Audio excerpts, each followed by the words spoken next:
Hello students, मेरा नाम प्रेम सिंह है। मैं आपको एक टॉपिक और लेकर आया हूँ जो कोऑर्डिनेशन कंपाउंड का देखेंगे। बैलेंस बॉन्ड थ्योरी बीबीटी इसको हैं। और इस टॉपिक में आप देखेंगे इसका आप कलर बता सकते हैं और इसमें मैग्नेटिक मूवमेंट बता सकते हैं। कॉम्प्लेक्स कंपाउंड को उसकी डिटेल को हम देखेंगे कि सबसे पहले एक एग्जाम्पल लेते हैं।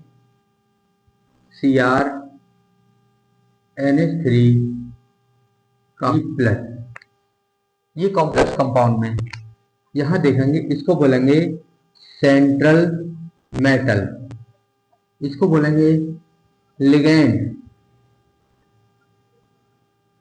ये पहचान सबसे पहले आनी चाहिए आप पे। सेंट्रल मेटल Cr है, NH3 लिगेंड है। तो यहां सेंट्रल मेटल को का सबसे पहले ऑक्सीडेशन नंबर निकालते हैं। ऑक्सीडेशन नंबर, ऑक्सीडेशन नंबर कैसे निकालेंगे?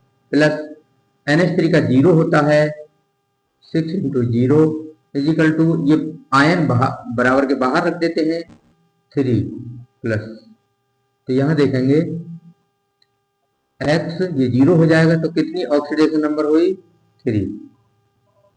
इसकी ऑक्सीडेशन नंबर 3 हुई। 3 का मतलब है कि 3 इलेक्ट्रॉन निकल रहे हैं, 3 इलेक्ट्रॉन निकल रहे हैं, ये दर्शाते हैं। अब इसका इलेक्ट्रॉनिक विन्यास खोलेंगे है। इलेक्ट्रॉनिक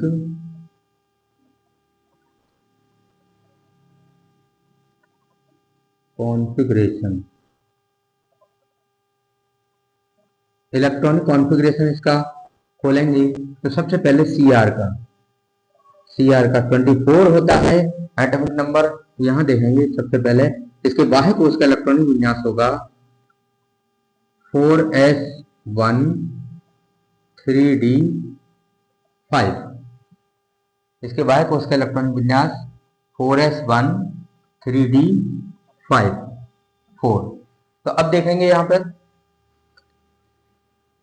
Cr पर कितनी ऑक्सीडेशन नंबर है? 3 प्लस। तो 3 प्लस को हम खोलने के लिए 3 इलेक्ट्रॉन इसमें से कम करेंगे। तो 3 इलेक्ट्रॉन कम करेंगे तो सबसे पहले बाह्य कोश से कम करते हैं, उसके बाद में उससे अंदर वाली कोश से कम होंगे इलेक्ट्रॉन, तो 2 और 1 इसमें से कम कर देंगे। 3 और 4s0, 4s के बाद में 4d आएगा। इस तरह से ये भी खाली है, ये भी खाली है, तो इनके हम ऑर्बिटल खोलेंगे तो यहां d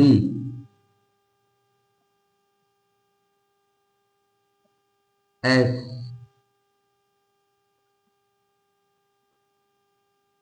p,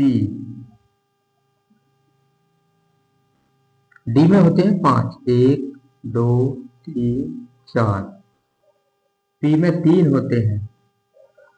तो यहां देख इलेक्ट्रॉन कितने? 3, 1 2 3, खाली रह गए 2। ये 3d है, ये p है 4p। अब लिगेंड हमारे पास 6 लिगेंड है। 6 लिगेंड का मतलब है कि NH3 के 2 इलेक्ट्रॉन डोनर एटम है इस पर। ये इलेक्ट्रॉन क्रोमियम को दे रहा है, सेंट्रल मेटल को 2 इलेक्ट्रॉन दे रहा है। तो हमें 6 खाली ऑर्बिटल चाहिए, 6 खाली ऑर्बिटल चाहिए। तो यहां पे देखेंगे कि अगर लिगेंड हमारा वीक है, NH3 वीक है, तो हम इलेक्ट्रॉन को ऑर्बिटल में एक एक करके इलेक्ट्रॉन भरेंगे। हम एक एक करके इलेक्ट्रॉन भरेंगे अगर वीक है। और यही लिगेंड स्ट्रॉन्ग होता है तो इसमें इलेक्ट्रॉन जोड़े से भरे जाते हैं, पहले 2 इलेक्ट्रॉन, उसके बाद 2 इलेक्ट्रॉन, फिर 1 इलेक्ट्रॉन, इस तरह से बढ़ते हैं। तो यहाँ इलेक्ट्रॉन कैसा है? वीक है, तो यहाँ एक एक इलेक्ट्रॉन भरने की आवश्यकता है। अब यहाँ देखिए कितने डी के कितने रह गए? 2, एक एस का रह गया और 3 पी के खाली रह गए, इस तरह से। तो 2 इलेक्ट्रॉन इसमें आएंगे, NH3 के 2 इलेक्ट्रॉन इसमें आएंगे, 2 इलेक्ट्रॉन इसमें आएंगे, 2 इलेक्ट्रॉन इसमें, 2 इलेक्ट्रॉन इसको देगा, 2 इलेक्ट्रॉन इसको देगा। तो यहां देखिए कितने लिगेंड है हमारे पास,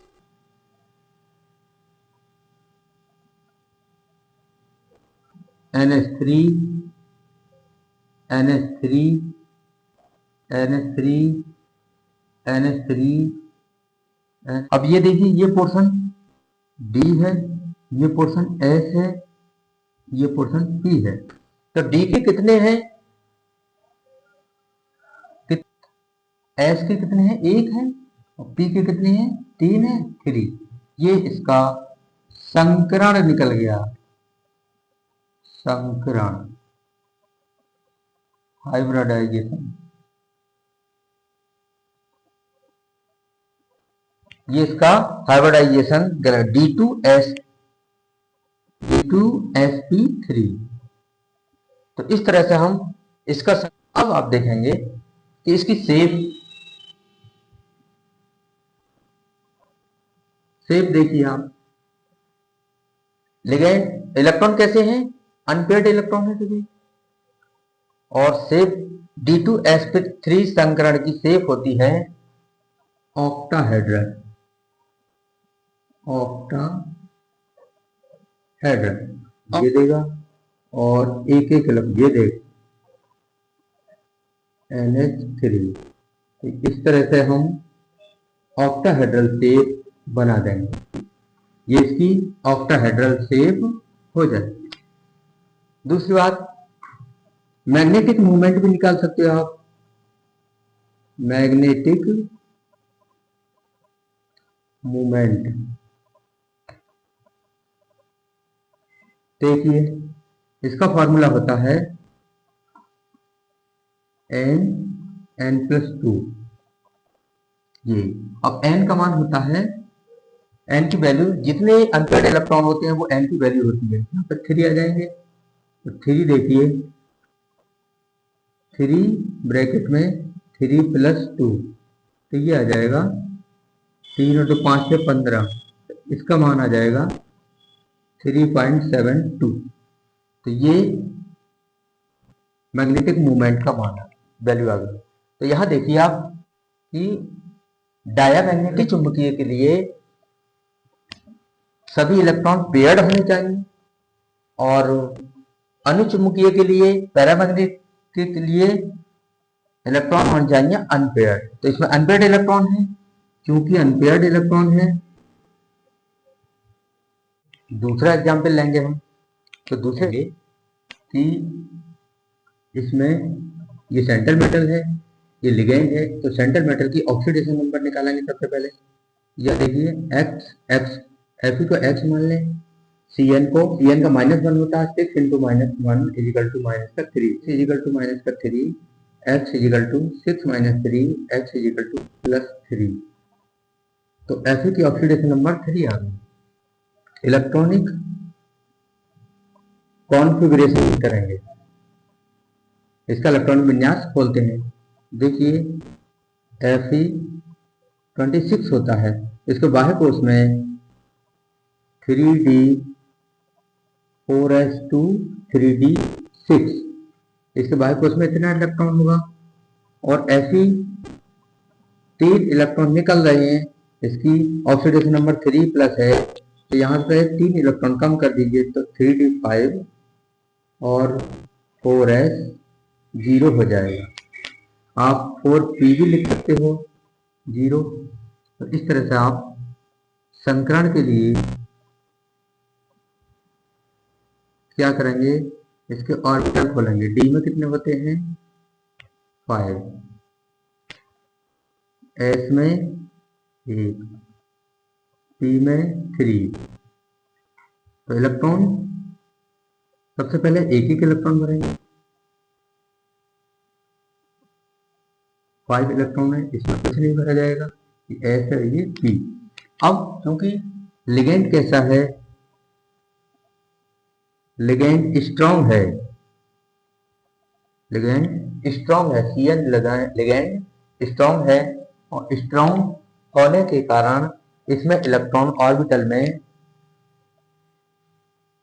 पेयर्ड के अनुसार भरे जाएंगे, दो दो इलेक्ट्रॉन भरेंगे हम। तो सबसे पहले ये आप देखिए D 2 3 4,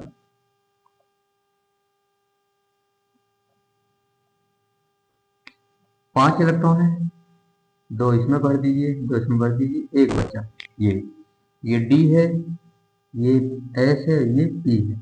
तो लिगेंड हमारे पास 6 है, तो 6 ऑर्बिटल चाहिए।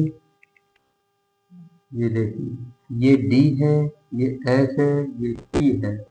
तो आप देखेंगे कि D में कितने ऑर्बिटल खाली हैं, 2, D2 हो जाएगा, S अकेला है P में, तो इसकी संक्रमण कितना हो जाएगा, हाइब्रिडाइजेशन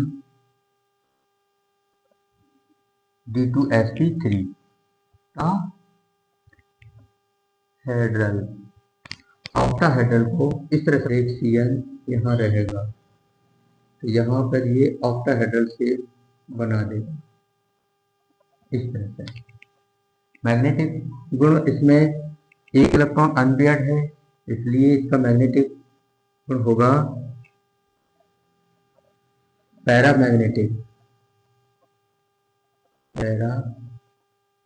पैरामैग्नेटिक प्रॉपर्टी शो करेगा। तो इसमें पैरामैग्नेटिक प्रॉपर्टी शो करेगा। मैग्नेटिक मूवमेंट का फॉर्मूला मैं बता ही चुका हूँ, n और n+2। तो यहाँ n की वैल्यू अनपेड इलेक्ट्रॉन की संख्या होती है, एक है इसमें, तो n की वैल्यू 1 लग जाएगी। यहाँ देखेंगे 1 1+2, तो ये आ जाएगा 3, और इसकी वैल्यू होती है 1.732। ये मैग्नेटिक मूवमेंट हो गया। अब आ जाइए कलर पर।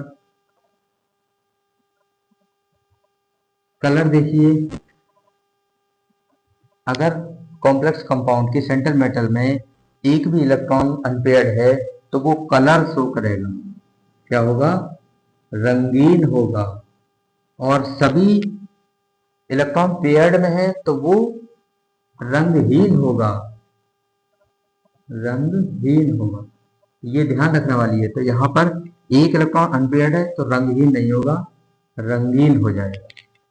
ये भी ध्यान में रखना चाहिए।